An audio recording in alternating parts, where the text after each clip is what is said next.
Chancellor from Zeta Academy. Now we'll start our next topic, that is cryptography. Last lecture में मैंने आपको cryptography समझाया, encryption क्या होता है, डिक्रिप्शन क्या होता है, प्लेन टेक्स्ट क्या होता है, साइफर टेक्स्ट क्या होता है, क्रिप्टोग्राफी क्या होता है, ये सब हम डिस्कस कर चुके, राइट। अभी सिमेट्रिक की क्रिप्टोग्राफी क्या है हम उसको डिटेल में समझेंगे। वीडियो स्टार्ट करने से पहले गाइस आप मेरे चैनल को लाइक और सब्सक्राइब जरूर कीजिएगा। Okay, let's start. Topic is symmetric की क्रिप्टोग्राफी विद डायग्राम। ओके, आपको मैं की के सबसे पहला थोड़ा फंडा समझाता हूँ। एक होता है पब्लिक की, सेकेंड होता है प्राइवेट की, ओके, एक होता है सिमेट्रिक और एक होता है असिमेट्रिक। जरा मैं ये टर्म्स आपको क्लियर कर दूं तो मैं आगे टॉपिक पे जाऊं।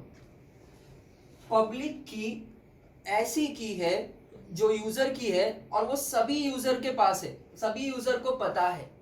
Public key is known to everyone, public key is known to whom, everyone.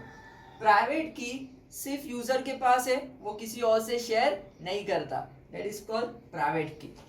Symmetric की का मतलब क्या होता है? जब सेम की यूज होगी एनक्रिप्शन के लिए भी और डिक्रिप्शन के लिए भी, दैट इज सिमेट्रिक की। समझ में आ रहा है? एक सिंगल प्राइवेट की बनाई जाएगी एनक्रिप्शन के लिए भी और डिक्रिप्शन के लिए भी, दैट विल बी सिमेट्रिक की। असिमेट्रिक की का मतलब क्या है? एनक्रिप्शन के लिए एक अलग की होगी और डिक्रिप्शन के लिए अलग की होगी, that will be our next topic. Okay, तो व्हाट आई सेड की के बारे में, public key is known to everyone, public key is known to everyone. Private key सिर्फ यूजर को, ठीक है। सिमेट्रिक क्या है? सेम की एनक्रिप्शन के लिए भी और डिक्रिप्शन। असिमेट्रिक मतलब डिफरेंट की, असिमेट्रिक का मतलब क्या है? डिफरेंट की। ओके, अब थोड़ा थियरी में जाएंगे और डिटेल में समझेंगे with diagram and then will come up with our example. Okay, first point, also known as secret key और प्राइवेट की क्रिप्टोग्राफी। नाम समझिए, प्राइवेट की क्रिप्टोग्राफी का मतलब है एक सिंगल की बनेगी जो शेयर होगी सेंडर और रिसीवर के बीच में। किसमें शेयर होगी? सिर्फ सेंडर और रिसीवर के बीच में। वो दो ही यूजर यूज करेंगे जिनके बीच कम्युनिकेशन हो रहा है। समझ में आ रहा है? That is called secret key और प्राइवेट की क्रिप्टोग्राफी। ये सीक्रेट की बनाते कैसे हम ये समझेंगे डिफी-हेलमैन की एक्सचेंज एल्गोरिथम से। That is a further part. Okay, next thing, both party must agree upon key before any transmission begin and nobody else should know about it। क्या मतलब है? सेंडर और रिसीवर दोनों एग्री करेंगे और वो की एक्सचेंज करेंगे। क्या करेंगे? वो की क्या करेंगे? एक्सचेंज। समझ में आ रहा है? उसके बाद ही डेटा सेंड होगा और उसके बाद ही क्रिप्टोग्राफी होगी, एनक्रिप्शन या डिक्रिप्शन। तो कहने का मतलब ये है सिमेट्रिक की क्रिप्टोग्राफी में सेंडर और रिसीवर सबसे पहला की फॉर्म करते, एक्सचेंज करके। कैसे करके? एक्सचेंज। और वो एक्सचेंज होने के बाद ही एनक्रिप्शन और डिक्रिप्शन स्टार्ट होता है। ठीक है, आगे जाते हैं। नेक्स्ट थिंग, नेक्स्ट सिंपल सा डायग्राम है। आपको एनक्रिप्शन डिक्रिप्शन तो मैंने समझा दिया। सेंडर के साइड से मैसेज कौन से फॉर्म में होगा? Plain text. प्लेन टेक्स्ट मतलब रीडेबल फॉर्म में। एनक्रिप्ट होगा सिमेट्रिक की से। सिमेट्रिक की का मतलब है ये ही की यूज होगी डिक्रिप्शन के लिए भी। तो एनक्रिप्शन में क्या होगा? प्लेन टेक्स्ट से साइफर टेक्स्ट में कन्वर्ट होगा। फॉर एग्जांपल मेरी की है के, बराबर।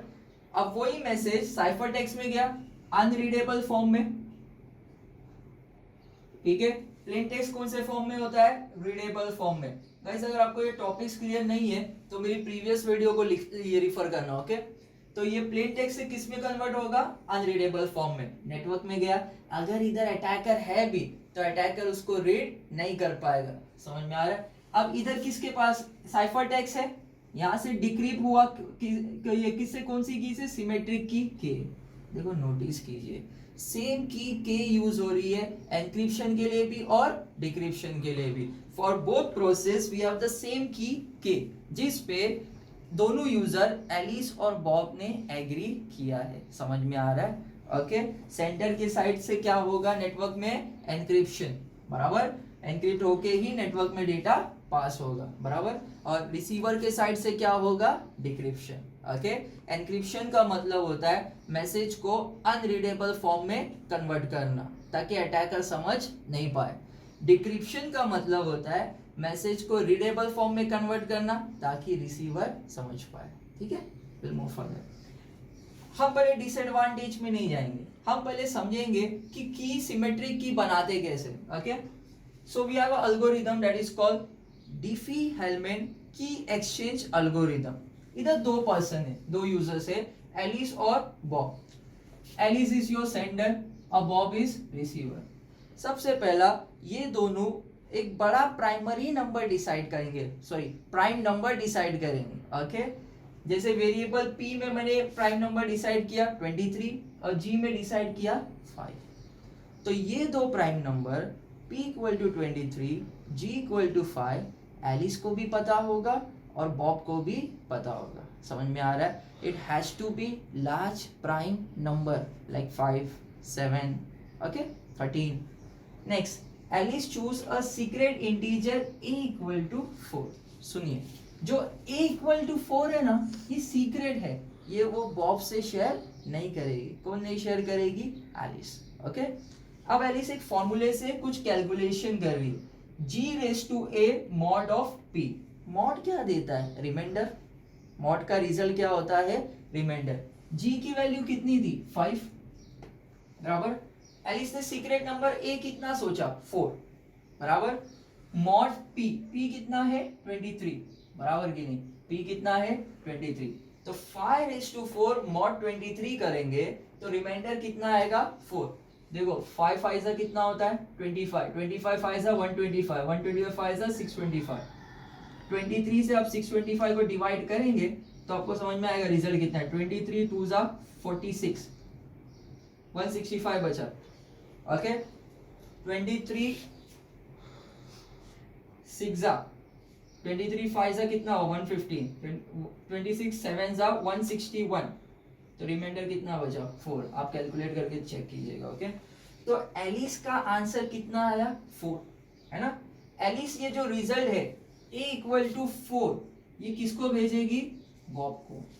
ठीक है, एलिस ने क्या किया? एक सीक्रेट नंबर सोचा था स्मॉल a इक्वल टू 4, उसके बेसिस पे कैलकुलेशंस किया। ठीक है, और उसके कैलकुलेशन को किसको सेंड करेगी? वो बॉब को। अभी क्या करेगा? बॉब भी सेम चीज करेगा जो एलिस कर रहे थे। एक सीक्रेट इंटीजर सोचा b इक्वल टू 3। अभी बॉब का भी फर्स्ट बनता है कि कैलकुलेशन करे, तो फॉर्मूला क्या है? b equal to